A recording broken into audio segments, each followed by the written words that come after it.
nel 1991 che Ali Mahdi Mohammed è nominato dai suoi presidente provvisorio. Da subito iniziano gli scontri, soprattutto tra le due fazioni presenti nel territorio di Mogadiscio. Nel 1992 si alternano momenti di tregua a scontri sempre più violenti. Finalmente le Nazioni Unite intervengono. È nel dicembre del 1992 che l'ONU dà il via alla missione UNITAF e delega gli USA ad intervenire con l'operazione conosciuta come Restore Hope.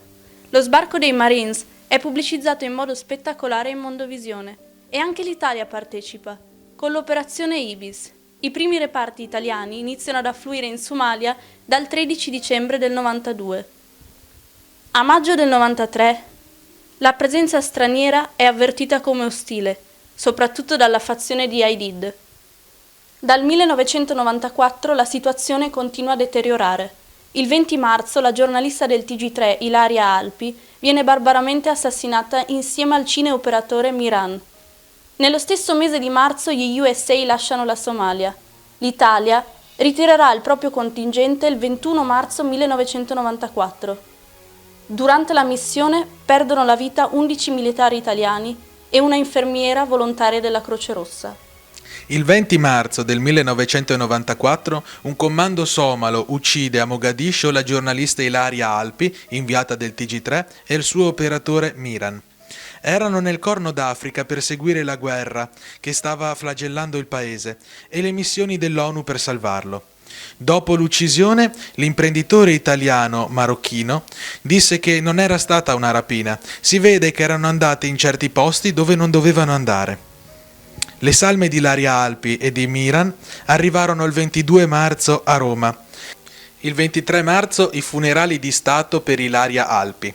Il 4 luglio il padre parlò di esecuzione. Solamente in dicembre fu fatta una perizia balistica. Il colpo fu sparato da lontano. Questa perizia fu confermata per le altre due. Il sultano di Bosaso, che fu l'ultima persona intervistata dalla Alpi, venne indagato. I PM italiani si susseguirono. Solamente nel 1996, grazie ad un perito interpellato dalla famiglia, si scoprì che il colpo fu sparato a bruciapelo, un'esecuzione. Il successivo PM Tardelli indagò anche sui numerosi interessi italiani in Somalia, nel commercio di armi e di rifiuti tossici. Scoprì addirittura i nomi dei contrabbandieri. Nel 1998 una nuova perizia balistica confermò che il colpo fu sparato da lontano. Intanto la famiglia chiese di avere un'immagine satellitare per capire meglio l'accaduto, ma l'immagine fu persa. Arrivò anche in Italia il somalo Hassan per testimoniare su degli abusi su dei militari italiani. Nel 99 Hassan venne arrestato e processato, assolto in 3 gradi di giudizio, ma nel 2002 un appello bis condanna Hassan all'ergastolo per l'uccisione di Ilaria e del cameraman. Nel 2003 esce il docufilm Il più crudele dei giorni con Giovanna Mezzogiorno e viene istituita una commissione parlamentare d'inchiesta. Da qui in poi tutte le forze politiche si impegneranno, ma non scopriranno mai nulla.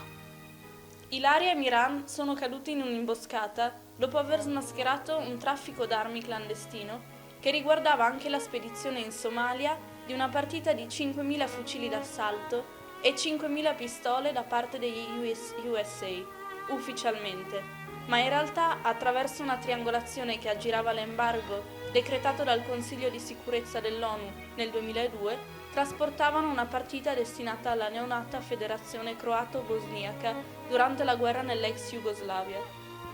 Questi traffici d'armi furono finanziati da 2 broker internazionali, il tutto in un territorio controllato dall'altro signore della guerra somala, Mohammed Ali Mahdi, su cui avevano puntato gli USA. Un traffico svolto per conto della CIA e gestito dalla flotta della società donata dalla cooperazione italiana alla Somalia, per incrementare l'industria ittica nell'Oceano Indiano del Corno d'Africa. È solo grazie alle riprese conservate dall'operatore RAI Alberto Calvi, che ha sempre seguito con Ilaria l'operazione Restore Hope, che si scopre il lavoro della collega nello smascheramento del traffico illegale di armi. L'associazione Ilaria Alpi chiede di riaprire il processo. La famiglia si costituisce parte civile e Hassan viene scarcerato.